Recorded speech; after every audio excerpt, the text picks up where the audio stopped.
Pernahkah kalian melihat pengendara berseragam seperti ini? Mereka adalah Gojek. Tahukah kalian siapa sebenarnya penemu Gojek? Mari kita bahas biografi Nadiem Makarim. Sebelum ke biografi, mari kita bahas dulu apa itu biografi. Biografi adalah teks cerita ulang yang memisahkan pengalaman masa lalu. Struktur biografi ada 3, yaitu orientasi, peristiwa dan masalah, dan reorientasi. Orientasi adalah bagian perkenalan suatu tokoh. Peristiwa dan masalah adalah bagian kejadian yang dialami oleh tokoh. Sedangkan reorientasi adalah bagian penutup yang berisi pandangan penulis. Dan suatu biografi harus memiliki keistimewaan, keteladanan, dan peristiwa hidup.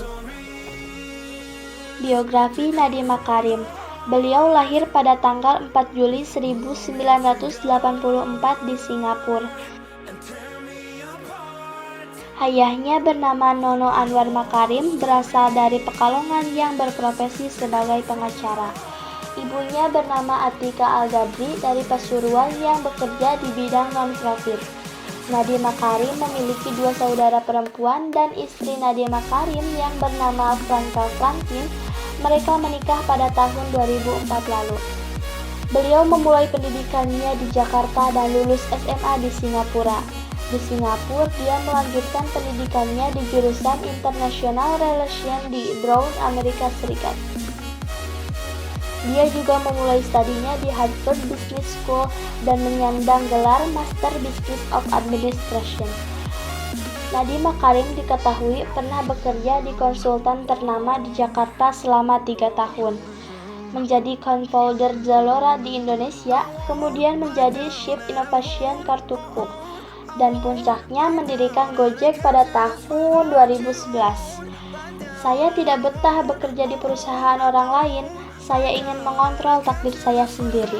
Alasan itulah yang membuat Nadiem Makarim membuat Gojek. Dia membangun Gojek dengan bekal pengalaman dan jiwa entrepreneurship dengan bekerja keras dan pantang menyerah. Dia pun membuat Gojek sampai sebesar ini sekarang. Awalnya Gojek sendiri memimpin hanya 20 orang, sekarang dia telah memimpin 10.000 orang lebih dengan jangkauan seluruh Indonesia. Keistimewaan dari Nadiem Makarim antara lain mendapat gelar Master Business of Administration, menjadi co-founder Zalora di Indonesia, dan menjadi pendiri Gojek. Peristiwa hidup Nadiem Makarim antara lain lahir pada tanggal 4 Juli 1984, mendirikan Gojek pada tahun 2011, dan menikah dengan Frankel Franklin pada tahun 2004.